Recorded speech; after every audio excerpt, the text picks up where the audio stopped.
ఈరోజు ఆర్టీసీ ప్రధాన కార్యాలయంలో మరి ఎండి నాగిరెడ్డి గారిని కలిసి ఆర్టీసీలో ఉన్నటువంటి ముఖ్యమైన సమస్య దాదాపు 1300 మంది ఉద్యోగస్తులను డ్రైవర్స్ కావచ్చు, కండక్టర్స్ కావచ్చు, వాళ్ళను చిన్న చిన్న కారణాల చేత తీసివేయడం జరిగింది. అది ఇప్పుడు జరిగింది కాదు, 2021 నుంచి వరుసపెట్టి ఈ సంవత్సరం వరకు కూడా జరుగుతున్నటువంటి వాళ్ళల్లో కూడా అందరినీ తీసుకోకుండా ఉండేటటువంటి ప్రయత్నం చేస్తున్నట్టుగా ఈ నాగిరెడ్డి గారిని, ఎండి గారిని కలిసిన తర్వాత మాకు అర్థమైంది.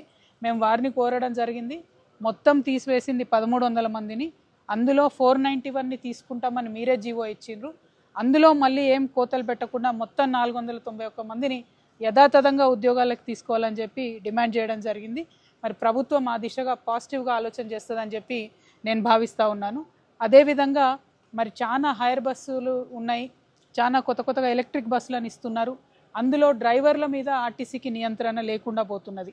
అందులో డ్రైవర్లు ప్రభుత్వ ఉద్యోగులు, ఆర్టీసీ ఉద్యోగులు కాదు, వాళ్ళు ప్రైవేట్ వ్యక్తులు.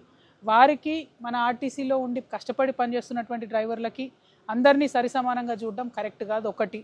2, మీరు తీసుకునేటటువంటి హైర్ బస్సులైనా ఎలక్ట్రిక్ బస్సులైనా మన ప్రభుత్వ ఉద్యోగులే ఉండాల్సిందే. ఎందుకంటే వీరికి ఉండే శిక్షణ వేరు, వాళ్ళకు ఉండే శిక్షణ వేరు. ప్రమాదాలు జరిగినప్పుడు బాధపడడం కన్నా ఆర్టీసీలో ఉన్న అందరు డ్రైవర్లకు కూడా శిక్షణ ప్రభుత్వమే బాధ్యత తీసుకొని ఇప్పియాలి. హైర్ బస్సులైనా ఎలక్ట్రిక్ బస్సులైనా మన ఉద్యోగస్తులే ఉండాలనే డిమాండ్ ఇంకోటి చేస్తూ ఉన్నాము. అదేవిధంగా చాలా పెండింగ్ డ్యూస్ ఉన్నాయి, చాలా పెండింగ్ బిల్స్ ఉన్నాయి రావాల్సినటువంటిది.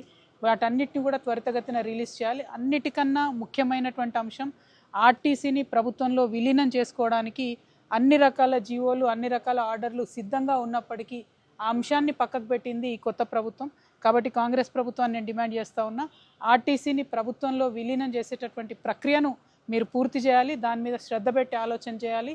తద్వారా ఒక సేఫ్ ప్రయాణం ప్రజలకు, అదేవిధంగా భద్రమైన ఉద్యోగస్తులకు ఇచ్చేటటువంటి ఆస్కారం ఉంటుంది. కాబట్టి ఆ దిశగా ఆలోచన చేయాలని చెప్పి నేను డిమాండ్ చేస్తూ ఉన్నాను.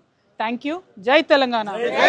కార్మికుల ఐక్యత, కార్మికుల ఐక్యత, కార్మికుల ఐక్యత. జై తెలంగాణ, జై జాగృతి.